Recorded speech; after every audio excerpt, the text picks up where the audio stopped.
तुरत भवन आए गिरिराई, सकल सैल सर लिए बुलाई। आदर दान विनय बहुमाना, सब कर विदा कीन्ह हिमवाना। अर्थात पर्वतराज हिमाचल तुरंत घर आए और उन्होंने सब पर्वतों और सरोवरों को बुलाया। हिमवान ने आदर, दान, विनय और बहुत सम्मान पूर्वक सबकी विदाई की। जबिहि शंभु कैलासहि आए, सुर सब निज निज लोक सिधाए। जगत मातु पितु शंभु भवानी, तिन्हि सिंगारु न कहूँ बखानी। अर्थात जब शिवजी कैलाश पर्वत पर पहुंचे तब सब देवता अपने अपने लोकों को चले गए। तुलसीदास जी कहते हैं कि पार्वती जी और शिव जी जगत के माता पिता हैं, इसलिए मैं उनके श्रृंगार का वर्णन नहीं करता। करहूं विविध विधि भोग बिलासा, गणन समेत बसहूं कैलासा। हर गिरिजा बिहार नित नयऊ, एहि विधि विपुल काल चली गयऊ।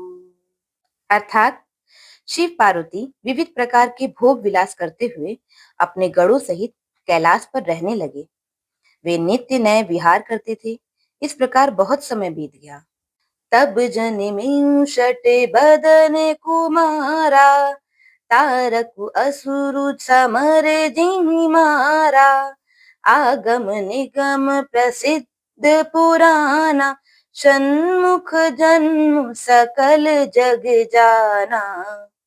अर्थात तब 6 मुख वाले पुत्र स्वामी कार्तिक का जन्म हुआ, जिन्होंने बड़े होने पर युद्ध में तारकासुर को मारा। वेद, शास्त्र और पुराणों में स्वामी कार्तिक के जन्म की कथा प्रसिद्ध है और सारा जगत उसे जानता है।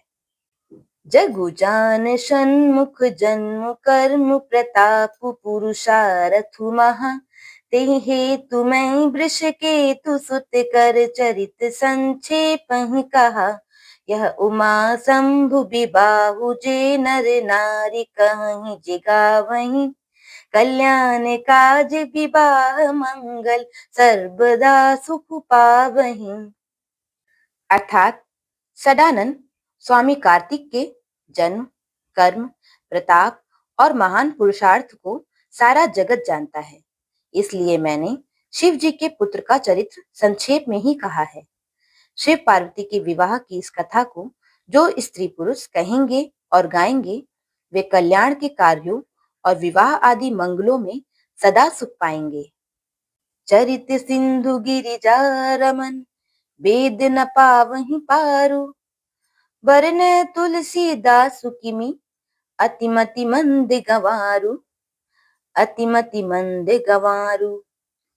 अर्थात गिरजापति महादेव जी का चरित्र समुद्र के समान है, उसका पार वेद भी नहीं पाते। तब अत्यंत मंद बुद्धि और गंवार तुलसीदास उसका वर्णन कैसे कर सकता है। बोलो सियावर रामचंद्र जी की जय।